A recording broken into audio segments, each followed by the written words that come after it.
Hello heroes, Joe Smith here. First of all, before we get started with this video, of course, prayers to the families and victims, or families of victims in Kentucky, Arkansas, Missouri, Tennessee, Mississippi, where else, like Ohio, maybe, or where, and anywhere else,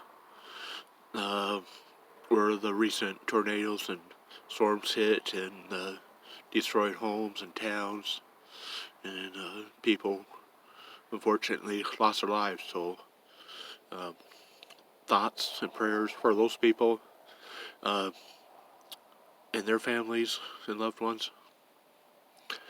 Second of all, just a quick shout out to Mr. Squib Load. He's a pretty cool guy, got his own channel. He's a little bit more popular than Joe Smith is here. He's got a decent following, still less than 1,000 subscribers, just like Joe Smith, still below 1,000 here. But he's been doing some video, it's a video series, Speaking Squibbish, it's called, on his YouTube channel. Of course, he's often in the live chats, live streams with other different like 2A related YouTube channels that do live chats. He's usually often a member of those live chats, and kind of seems like a great guy to listen to. Not close friends with him or anything like that. Don't speak with him too often, but just kind of listening to his Speaking Squibbish series. If you like the thoughts and opinions and satire and news commentary that Joe Smith does, you'll probably also like the Speaking Squibbish series that Mr. Squib Load does. That's a SQUIB space LOAD. Squib Load. If you want to look him up. His Speaking Squibbish video series often talks about some current events and other relay issues similar to the event stories and news that Joe Smith comments on. And his thoughts and opinions and viewpoints often, maybe not always, but often line up or similar to those of Joe Smith. So if you like the commentary that Joe Smith does, and please, if you get some free time, also check out Speaking Squibbish that Mr. Squiblow does. Just promise not to quit watching Joe Smith and only watch him. Keep watching both of us. Now for the main story here, I'm going to try and keep this shorter. A couple other videos gone on 10, 15, 20 minutes. We're already 3 minutes in with the 2 shoutouts, so we're going to try and keep this less than 10 minutes. Not really a whole lot to talk about. It's going to be about the Arbury case. I think that was the first name, but Mr. Arbury case. Happened in Georgia. Had Senior McMichaels and McMichaels Jr., the son. Forget the first names offhand, didn't look it up. And then the neighbor, next door neighbor, or someone close by to them that was also involved. All three recently convicted of murder by a jury. Whether or not that conviction was a good conviction, Joe Smith doesn't know anything about it, did not watch any bit of the trial, was watching the Conrent House trial or parts of that in between working, and so didn't really hear much about the Arbury case. And even back when it happened, it had a bunch of other stuff going on, and that's when COVID first hit, so never really heard much or saw any news videos about it at the time. But apparently, from what Joe Smith gathers in a 30-second video clip that he saw, Mr. Arbury was supposedly jogging in this neighborhood that's mostly white people, more rich people or something, and supposedly that neighborhood has had a lot of break-ins and burglaries over the, or well, it happened over a year ago, a year and a half, almost 2 years ago, I guess. But prior to it happening, uh, they had a lot of home burglaries, thefts, uh, nothing like armed home invasion or armed robbery. Don't think. I think it was just kind of a lot of empty homes that were burglarized when people were gone, or sounds like maybe houses that were under construction, some stuff sold from job sites. Supposedly they had some video. Not sure how much video, how good the video was. Probably might have been dark, so it might not have been the best video, but supposedly they had on video someone stealing, or a suspect stealing stuff from one or more of these homes or locations. And the suspect happened to be black. Not sure exactly, never really heard exact story, just comments from people, random people, YouTube comments, just a little bit here and there, so don't really know the facts of the story, not going to speculate. So not real sure how the incident that day between McMichaels and Arbury started.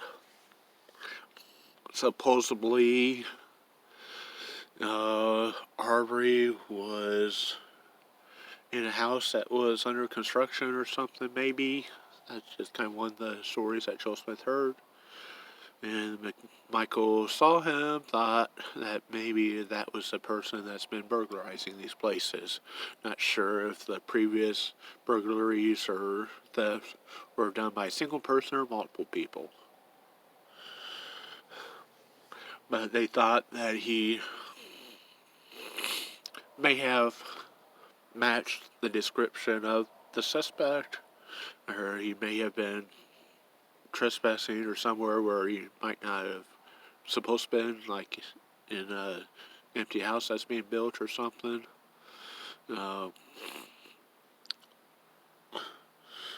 But supposedly the McMichaels, while lawfully carrying firearms, approached them. And just a little backstory here: the senior McMichaels used to be a police officer there, and also the prosecutor, district attorney, previously before retiring.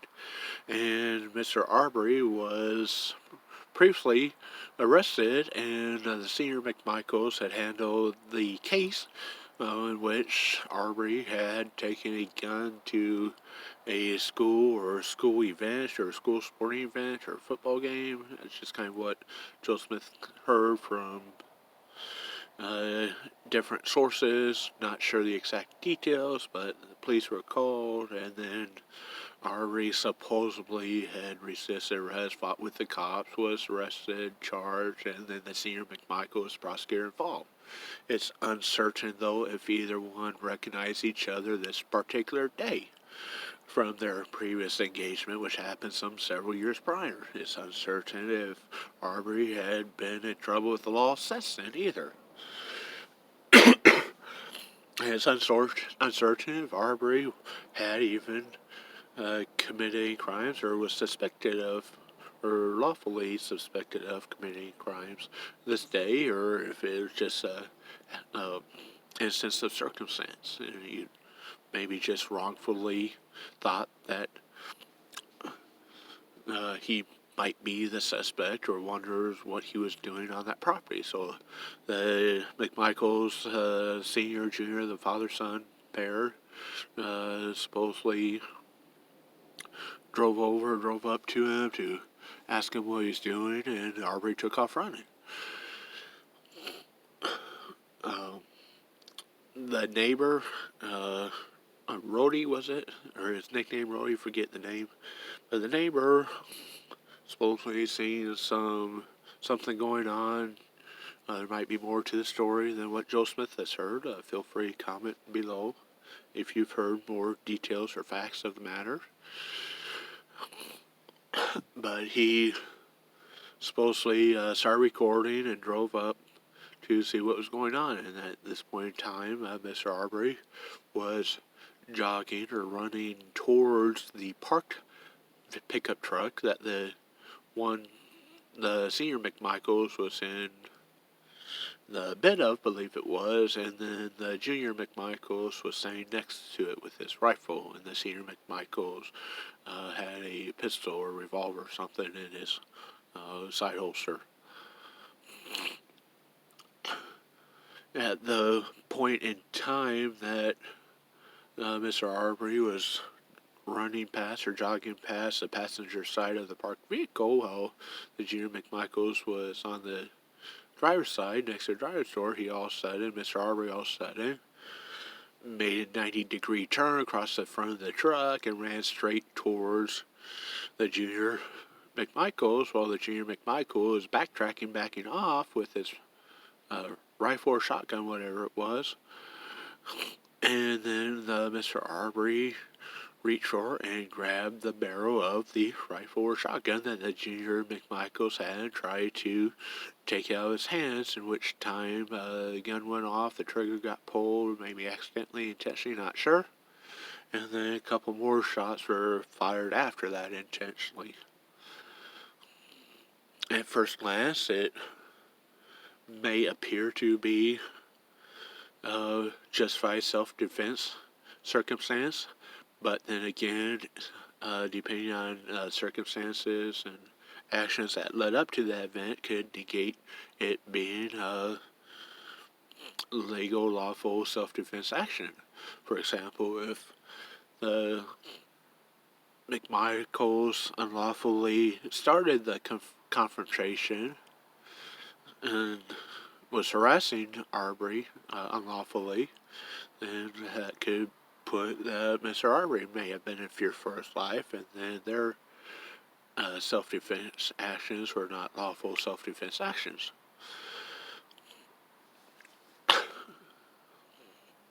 Again, don't know exactly what happened, what led up to it, but like during the Kyle Rittenhouse trial, prosecutor Binger said that Kyle had the option to run in any other direction, and it was Kyle's fault for running towards a direction where he would get cornered or to where Rosenwald would be able to catch up and attack him.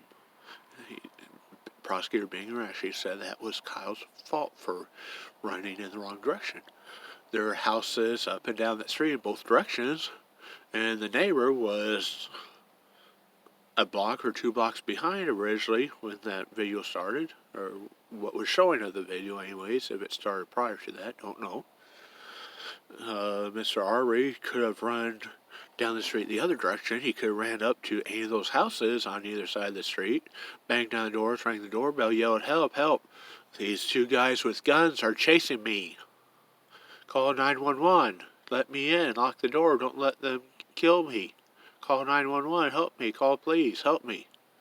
He had the option to do that. He didn't go up to any of those houses for some reason. And he could have potentially just kept on running past the truck instead of making the 90-degree turn, beeline, whatever you call it, and charged the junior McMichaels and attempted to grab the firearm.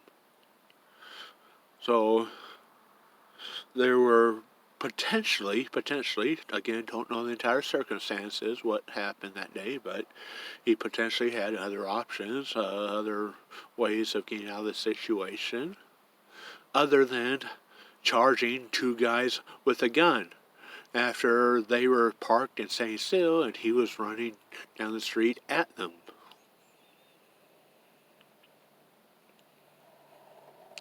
Now, prior to that though, the McMichaels probably could have made some better decisions. They suspected that this might be the burglar. They should have, instead of confronting him, maybe, not sure, think they actually had called police or 911 and then confronted him while waiting for the police, or confronted him, then called police, and then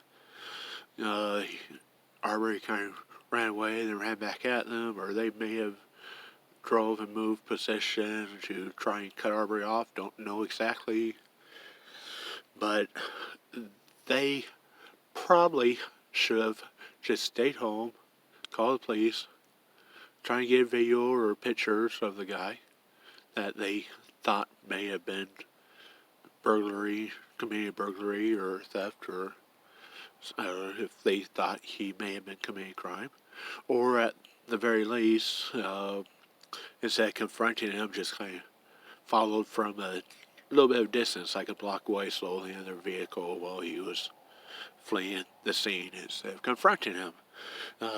Georgia state law, a little bit of confusion on the citizen arrest law between felony and misdemeanor, and if you have the legal right to chase after a fleeing suspect, and whether or not you have to actually witness a crime or just have a probable suspicion that the person was committing the crime to chase after them. So maybe look at it in the future now by lawmakers there. But despite that fact, they probably should have just called the police, followed in their vehicle from a block away slowly, and just kind of kept the 911 dispatcher on the phone to give updates on what street he's turning down and running down now, and what they think or suspect him doing, and let the police get there and investigate. And none of the two McMichaels or the neighbor would be in jail right now, and Arbury would still be alive. And if Arbury had actually committed a crime, then he probably would have been arrested and been going to court and maybe in jail now, if he was actually the one guilty of those. But CNN, that's pretty much the facts of the story from what Joe Smith knows anyways. Joe Smith may have misspoke, but that's just kind of the information that from what Joe Smith knows, from the little bit of information Joe Smith here knows about the case. But here's the problem, and like Joe Smith mentioned in the last video about calling everyone racist getting out of hand, MSM, CNN, Don Lemon, all these Democrats, liberals, some white Democrat politicians are calling the Arbery's racists out looking for black people to lynch. Joe Smith does not believe that's the case at all. And Arbury could have been white, and McMichaels probably would have made the same poor choices that day, because McMichaels just don't look like they're the sharpest light bulb in the shed. But don't believe that they're racists out looking for black men to lynch and tie to their bumper or hang from a tree or nothing like that. And it's just sickening that so many people are jumping on the bandwagon and call that a racist hate crime. It's not. Just a couple good old redneck boys made a bad choice, thinking that they're going to stop their neighborhood from getting burglarized, and may have had the right suspect and may not have had the right suspect, but they should have let police confront them instead of trying to confront him themselves, especially since a firearm had previously been stolen from the neighborhood. So if this was the burglary suspect, then he very well could have been armed, and they may have been shot and killed themselves if he was armed. So yes, McMichaels made some bad choices that day. The neighbor, still not for sure why he got charged and convicted, but again, didn't watch the trial. There may have been a lot more facts and evidence and information that came out of the trial to where he may have been more involved in the situation and made more bad choices himself, rather than just driving down the street trying to videotape some confrontation like originally claimed.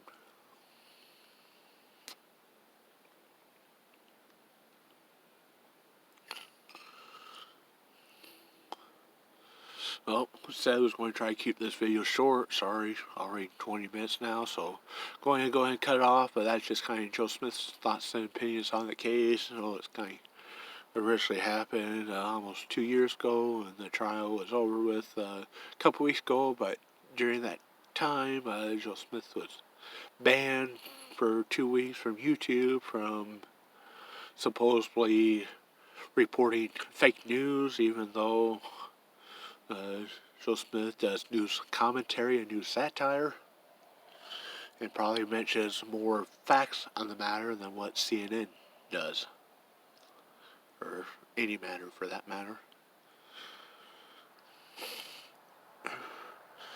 But anyone wants to share their thoughts and opinions on this issue matter, so kind of got lots of things to kind of talk about, catching up from being banned 2 weeks there over Thanksgiving and rent house trial and everything else that happened to all take place all at once at that time.